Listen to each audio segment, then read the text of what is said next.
심판으로부터 면제받는 길. 창세기 18장 16절에서 33절 말씀. 심판으로부터 면제받는 길. 아브라함이 하나님과 두 천사를 정성껏 대접하고 그들을 전송하려고 함께 나갔다.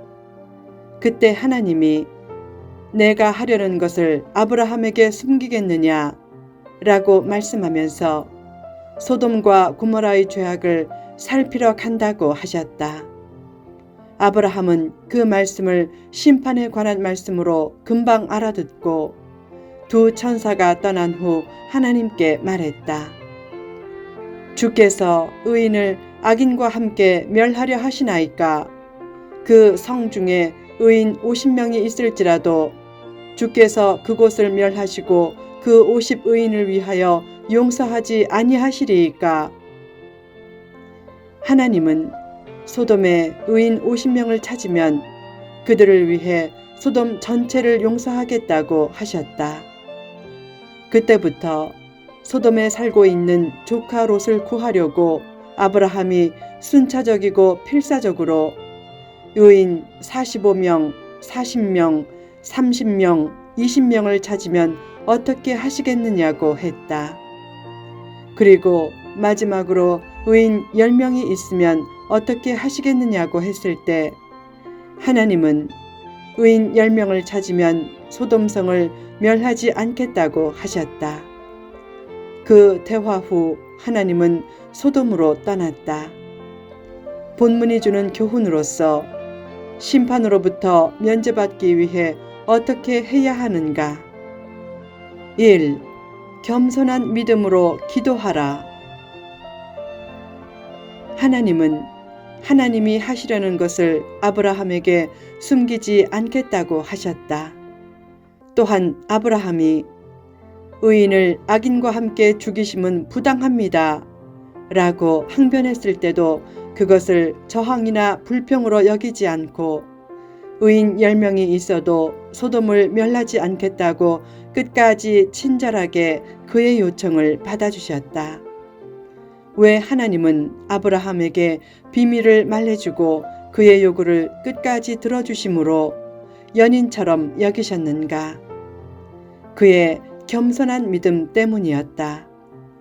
아브라함은 자신을 부족한 존재로 알고 기도했기에 늘 하나님을 의지해 믿음의 조상이 될 수 있었다. 일이 잘 풀려도 끝까지 겸손한 믿음을 잃지 말고 반대로 문제와 고난과 기도 제목이 있으면 겸손 훈련 과정으로 삼고 겸손을 체질화시키라. 사람은 뇌의 실핏줄 하나만 터져도 누워 지내며 누군가 똥오줌을 받아줘야 하는 티끌과 같은 존재다. 특별한 사람은 없다. 마음먹기에 따라 부자나 빈자나 사는 것은 별 차이가 없다. 행복의 기회도 비슷하게 찾아온다. 중요한 것은 겸손한 믿음으로 기회를 얼마나 잘 살리느냐 하는 것이다. 사람 간의 차이는 큰 차이가 아니다. 40대가 되면 미모의 평준화가 이루어진다. 미모보다 인상이 점차 중요해진다. 50대가 되면 지성의 평준화가 이루어진다. 학력 차이는 있어도 인생 경험에 의한 지혜는 비슷해진다.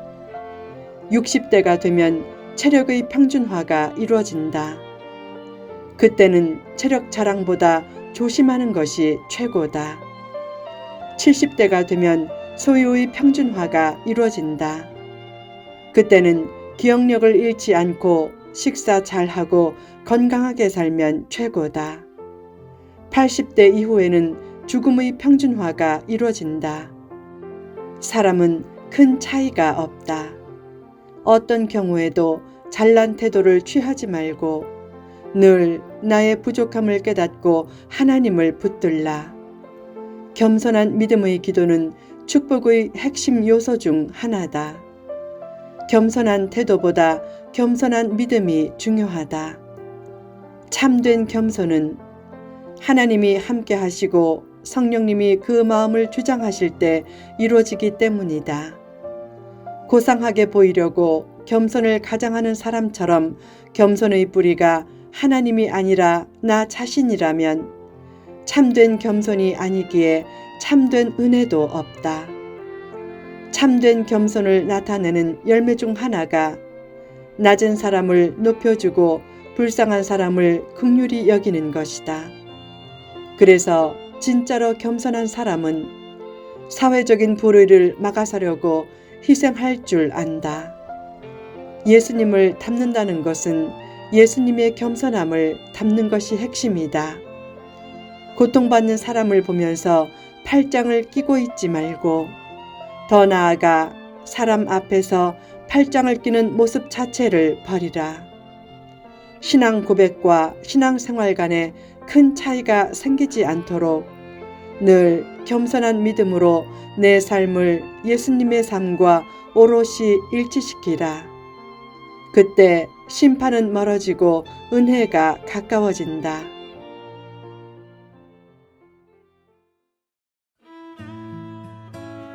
2. 한 사람의 의인이 되라.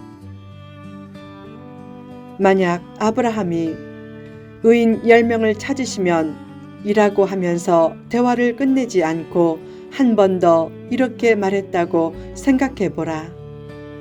너무 죄송하지만 마지막으로 이 죽을 죄인이 한 번만 더 요청하겠습니다.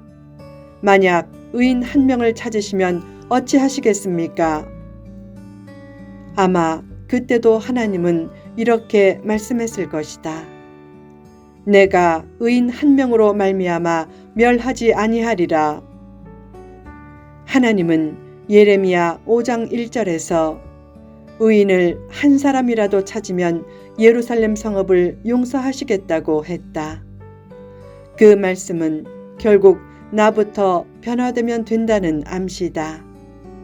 하나님은 의인 한 사람을 찾으신다. 특히 사랑을 아는 의인을 찾으신다. 어떤 사람은 의는 있지만 사랑이 없어서 냉혹하다. 반면에 어떤 사람은 사랑은 있지만 의가 없어서 감상적이다. 사랑을 아는 의인 한 사람을 달라고 기도하고 더 나아가 내가 그 한 사람이 되게 해달라고 기도하라. 나 한 사람이라도 새로워지면 내가 속한 곳도 희망이 있다. 그래서 참된 회개가 중요하다. 나 한 사람이라도 의로워지면 그 의가 재앙과 환난을 이기게 하는 엄청난 능력의 원천이 된다. 우리나라를 지키는 것은 전방의 군인이나 핵무기나 미국이 아니라 우리나라 어딘가에 숨어있는 의인이다. 왜 삶이 무기력해지는가? 사람을 아낄 줄 아는 의에 대한 추구가 없기 때문이다. 왜 공동체가 무기력해지는가? 사람을 아낄 줄 아는 의인이 없기 때문이다. 의인의 등장은 영혼을 견고하게 만들고 사회를 속 시원하게 만든다. 때로 의인의 말은 미풍양속의 말보다 폭풍양상의 말처럼 어떤 사람에게는 불편하고 거슬리게 들려질 수 있다. 의인은 세상적인 흐름을 거스르고 시대 정신을 선도하기에 당대에서는 환영받지 못할 때가 많다. 또한 의인은 선한 영향력을 끼치려고 필요하다면 얼굴을 알리거나 이름을 높이는 것을 감수해도 그런 것들을 썩 좋아하지는 않는다. 의인이 원하는 것은 오직 자신을 통해 하나님의 뜻이 세상에 전해지고 영혼을 살리는 것이다. 의인은 주일 예배를 잘 드리면서 하나님의 길로 걷고 생활 예배도 잘 드리면서 하나님의 뜻을 따른다. 또한 하나님이 함께 하시는 낮은 곳도 잘 살피기에 늘 하나님의 임재 가운데 있다. 하나님은 낮은 땅에서 부르짖는 아벨의 외침을 결코 외면하지 않으신다. 아벨의 외침을 무의미하게 여기거나 무관심으로 반응하지 않는 의인이 많이 일어나야 한다. 상처와 갈등과 싸움이 난무하는 세상을 변화시키려면 아벨의 희생도 필요하지만 그 희생을 헛되지 않게 하는 의인도 필요하다.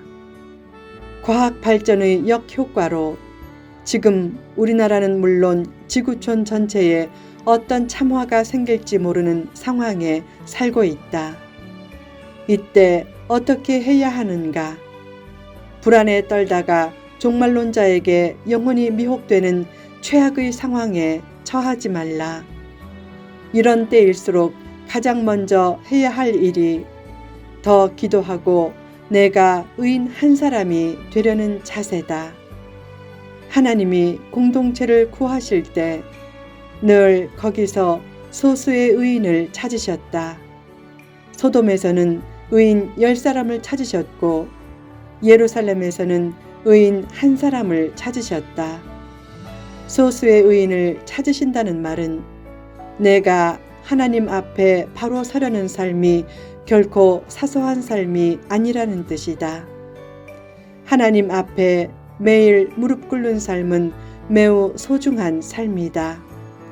특히 주일 성수를 위해 만사를 제쳐놓는 심령을 볼 때마다 그가 교회의 희망이구나, 나라의 희망이구나 하는 생각이 든다.